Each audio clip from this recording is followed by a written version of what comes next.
ఆంజనేయుని ఆశీస్సులతో పాడి పంటలు బాగా పండి తెలంగాణ రాష్ట్రం జిల్లా మండలం తాను పుట్టిన గ్రామం రాంపూర్ గ్రామం సుఖశాంతులతో ఆయురారోగ్యాలతో ఉండాలని దేవుణ్ణి కోరుకుంటున్నామని మాజీ ఎమ్మెల్సీ వీజీ గౌడ్ తెలిపారు. సందర్భంగా హనుమాన్ ఆలయంలో ప్రత్యేక పూజలు నిర్వహించారు. డిచ్పల్లి మండలంలోని రాంపూర్ గ్రామంలో హనుమాన్ జయంతి సందర్భంగా మాజీ ఎమ్మెల్సీ వీజీ గౌడ్ హాజరై ప్రత్యేక పూజలు నిర్వహించి అన్నదాన కార్యక్రమంలో పాల్గొన్నారు. సందర్భంగా వీజీ గౌడ్ మాట్లాడుతూ ఆంజనేయుని కృప అందరిపై ఉండాలని, పాడి పంటలు బాగా పండి తమ ప్రాంతం సస్యశ్యామలం కావాలని, దేవుడు అందరికీ ఆయురారోగ్యాలు ప్రసాదించాలని కోరామన్నారు.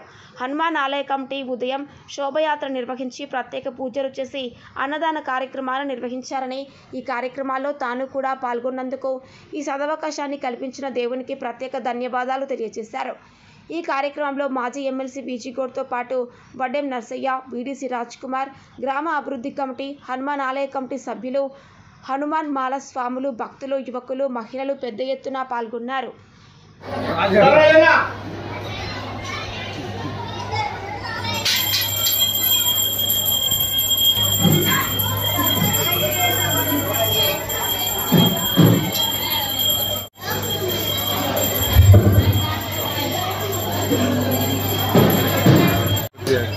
ముందుకు రా.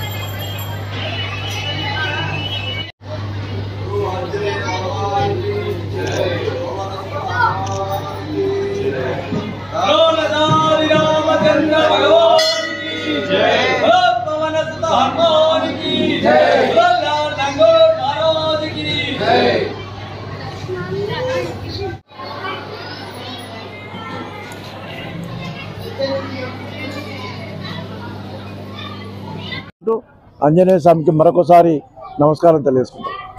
జై శ్రీరామ్.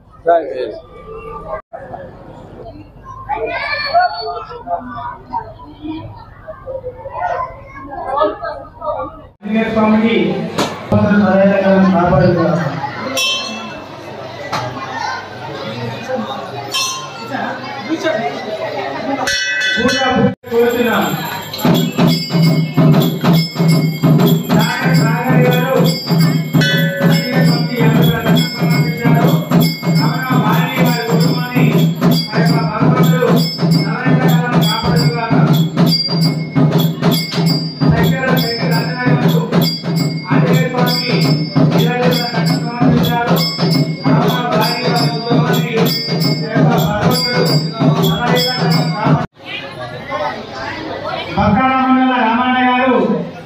ఆంజనేయ స్వామికి 130 కట్టం సమర్పించారు.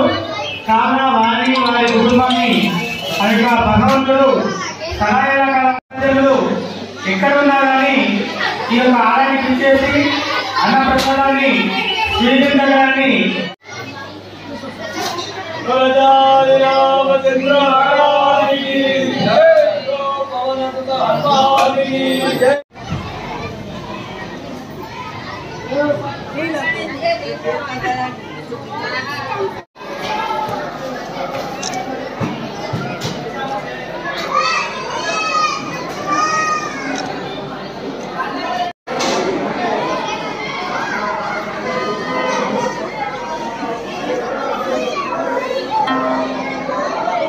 ఫోటోకి 30 రూపాయలు, మంచిగా 30 రూపాయలు తీసుకున్నారు.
ప్రపంచవ్యాప్తంగా దేశవ్యాప్తంగా శ్రీ ఆంజనేయ స్వామి జన్మదినం జరుపుకోవడం, అదేవిధంగా రాంపూర్ గ్రామంలో మా సొంత గ్రామంలో ప్రతి సంవత్సరం కూడా ఆంజనేయ స్వామి యొక్క జన్మదినం రోజున మరి గ్రామస్తులందరూ కూడా పెద్ద ఎత్తున శోభాయాత్ర చేసి గ్రామం అంతా తిరిగి భగవంతుని ఊరేగింపు చేసి మరి అన్నదాన కార్యక్రమం కూడా నిర్వహించి ముఖ్యంగా రాంపూర్ గ్రామస్తుల్లో కిందాడకట్టుకు మరి చాలా బ్రహ్మాండంగా మరి చుట్టుపక్కల గ్రామాల్లో కంటే ఎంతో ఘనంగా జరుపుకుంటున్న సందర్భం. ముఖ్యంగా మా రాజన్న అన్నట్టు సంత గల్లి సంత ఆడకట్టు ప్రతిసారి కూడా వారు ఆహ్వానించిన మేరకు భగవంతుడి యొక్క పూజల్లో పాల్గొనడం, అన్నదాన కార్యక్రమంలో పాల్గొనడం, మరి భగవంతుడు ఇచ్చినటువంటి ఆంజనేయ స్వామి ఇచ్చినటువంటి మరి ఈ అదృష్టం అని చెప్పి కూడా సందర్భం తెలియజేసుకుంటూ నేను భగవంతుని ఒకటే కోరుకుంటా ఉన్నాను. ఆంజనేయ స్వామి యొక్క ఆశీర్వాదంతో, సీతారామచంద్ర స్వామి యొక్క ఆశీర్వాదంతో మంచి వర్షాలు రాంపూర్ గ్రామమే కాదు తెలంగాణ రాష్ట్రంలో భారతదేశంలో కూడా మంచి వర్షాలు పడి అందరూ సుఖ సంతోషాలు ఉండాలని, ముఖ్యంగా రాంపూర్ గ్రామస్తులు, రైతాంగం, బడుగు బలైన వర్గాలు అందరూ కూడా స్వామివారి ఆశీర్వాదంతో సుఖ సంతోషాలతో ఉండాలని చెప్పి కూడా కోరుకుంటా ఉన్నాను. ఇది అదృష్టంగా కూడా భావిస్తూ ఉన్నాను. మరి ఇక్కడ ఈ కార్యక్రమాన్ని నిర్వహించే స్వాములు కానీ ఇక్కడ ఉన్నటువంటి పెద్ద మనుషులకు కానీ అందరికి కూడా ధన్యవాదాలు తెలియజేసుకుంటూ సెలవు తీసుకుంటా ఉన్నా. మాతో పాటు మిట్టపల్లి నుంచి మాజీ ఎంపీటీసీ